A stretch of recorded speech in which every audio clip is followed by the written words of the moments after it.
안녕하세요. 미국 주식 성공 투자로 여행을 원 없이 다니고 싶어하는 욕망덩어리 미국 주식 인간 지표입니다. 저도 25bp나 예상을 했는데 그렇다고 해서 시장이 호락호락하게 내릴지 오를지 애매모호하게 행동 중인 것 같습니다. 수요일 FOMC 금리 인하 결과로 크게 요동치지 않은 모습입니다. 그렇게 되면서 QQQ ETF 4시간 확장시간 차트에서도 보라색 중파동만 반 정도 내려오면서 제가 별로 좋아하지 않는 눌림 매수 포지션에 도달은 했습니다. 그러면 여기서 대파동이 더 내려오지 않고 저점을 이탈시키지 않으면 위로 쏠 수도 있다라는 뜻이 되겠죠. 그렇다면 신규 매수자 입장에서는 여기서 매수를 시작했을 수도 있고 기존에 이미 롱 비중이 있던 분들도 개인의 기준에 따라서 롱을 조금 매수했을 수도 있고 아닐 수도 있습니다.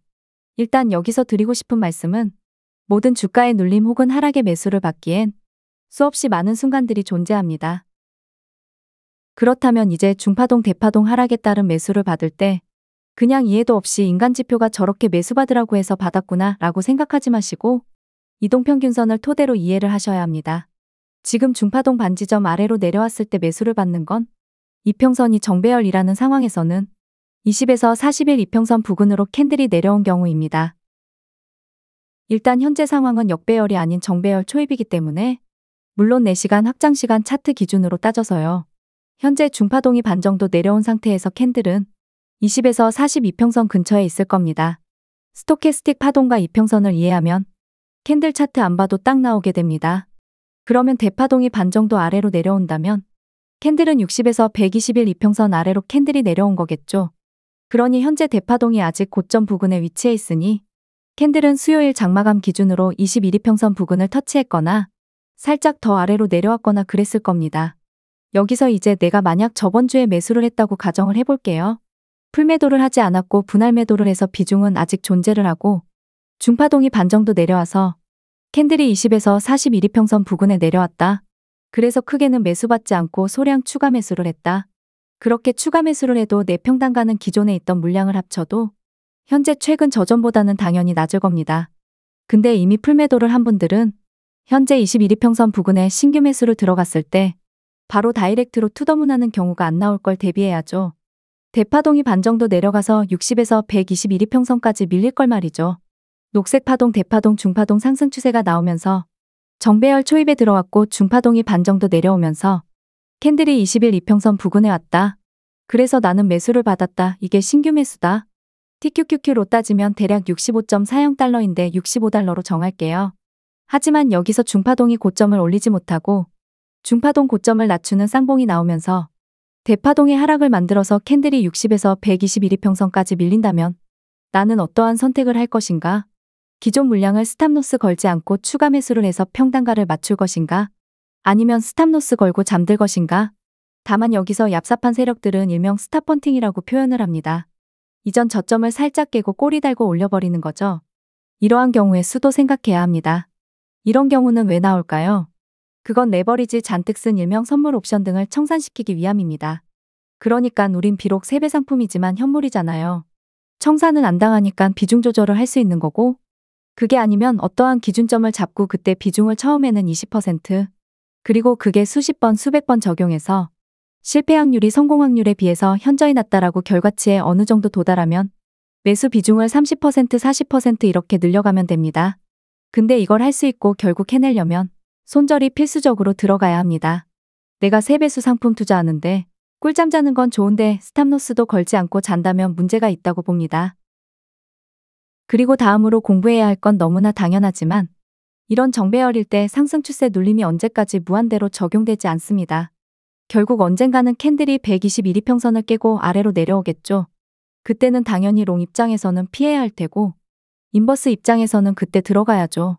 상승 추세 중일 때 대파동 눌림의 인버스로 먹을 생각보다는 완전히 상승 추세가 이제 어느 정도 마무리 단계가 되어간다면 그때부터 인버스를 차곡차곡 모아서 롱 캔들이 4시간 확장시간 기준 차트로 121이평선을 깰 때까지 기다리는 겁니다.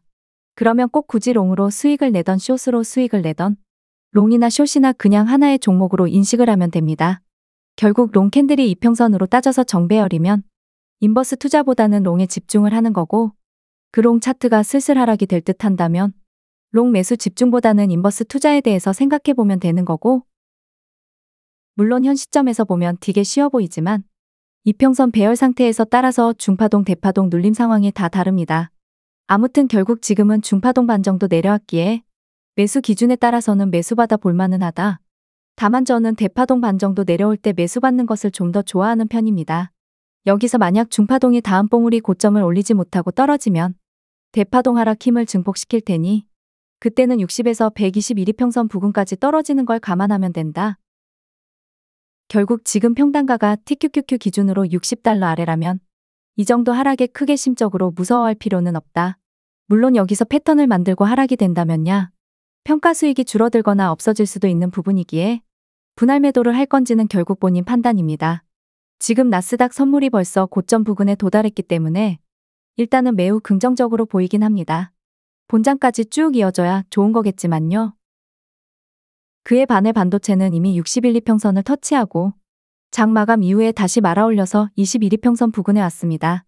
솔직하게 제가 투자를 하고 있긴 하지만 QQQ에 비해서 SOXX 상태가 별로입니다. 그럼에도 상승할 때 상승폭은 반도체가 압승이니깐. 결국 반도체도 여기서 어영부영 시간을 끌다가 고점을 못 높이고 파동 패턴을 하락으로 만들면 아래로 밀릴 수도 있고 그게 아니라 중파동이 봉우리 고점을 높이면 이평선의 완벽한 정배열을 만들면서 상승 추세가 유지되면서 상승 초입을 만들 수 있을 겁니다. 결국 얼마나 내가 잘 기다려서 평단가 싸움에서 이기느냐입니다. 최근에 신규 매수에서 SOXL 평단가가 32에서 33 부근이라면 조금만 떨어져도 후덜후덜하겠죠. 거기에 비중까지 벌써 50% 이상이라면 더더욱 그럴 겁니다. 천천히 본인만의 매수 그물을 쳐놓고선 기다리기만 하면 됩니다. 그 힘든 시간을 견디면 결국 수익이라는 달콤한 열매가 기다릴 테니깐요. FOMC 50bp 금리 인하했다고 무지성으로 갑자기 신규로 롱 잡으신 분들은 아마 앞으로도 꾸준히 경제지표 발표에 혼자 롱쇼 판단하고 홀짝할 것입니다. 차라리 차트에 본인만의 매수 기준점을 잡고 하시는 게 상승장이나 하락장이나 그런 거 상관없이 꾸준히 수익 낼 수 있는 방법이지 않을까 싶습니다. 내일이면 내마녀의 날이니 내일까지도 위아래 흔들런지 빨리 이벤트가 마무리가 되었으면 좋겠습니다. 구독과 좋아요, 알람 설정은 무료입니다.